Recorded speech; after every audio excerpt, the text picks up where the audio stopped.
Waves media తెలుగుకి స్వాగతం. మదనపల్లిని జిల్లాగా అధికారికంగా వెంటనే ప్రకటించాలని బహుజన్ యువసేన బీవైఎస్ ఆధ్వర్యంలో స్థానిక సబ్ కలెక్టర్ కార్యాలయం ఎదుట నిరసన కార్యక్రమం నిర్వహించి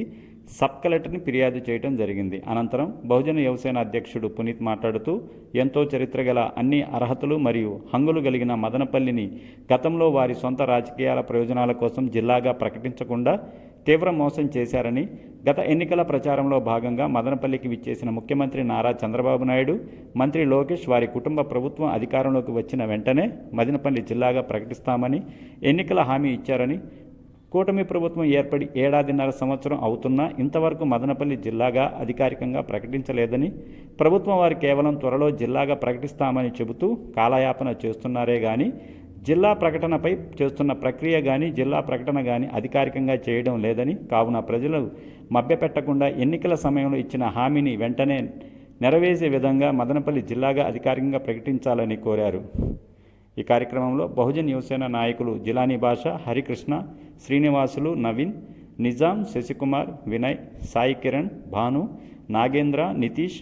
మణి, జగదీష్, సంతోష్, రాజు తదితరులు పాల్గొన్నారు. ఎంతో చరిత్ర గల అన్ని అర్హతలు కలిగిన అన్ని హంగులు కలిగిన మదనపల్లిని జిల్లాగా ప్రకటించకుండా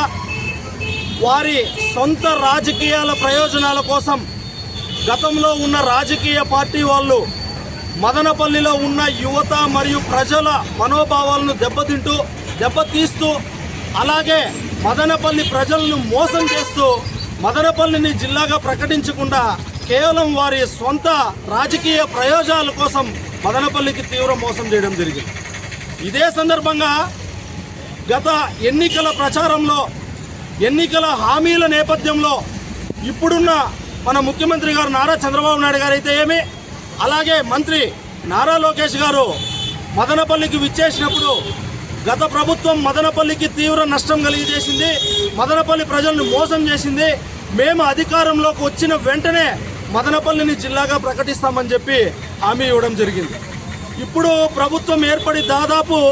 1.5 సంవత్సరం గడువు అవుతున్నా కూడా ఈ రోజుకి మదనపల్లి జిల్లాగా ప్రకటించడం లేదు. అంటే మేము ప్రభుత్వం వారి గారి అలాగే చంద్రబాబు నాయుడు గారు కానీ మంత్రి నారా లోకేష్ గారు కానీ మేము అడగడం ఏమంటే, మీరు ఎన్నికల ప్రచారంలో మీరు ఏం చెప్పారంటే వెంటనే మదనపల్లిని జిల్లాగా ప్రకటిస్తాం మేము అధికారంలోకి వస్తేనన్నారు.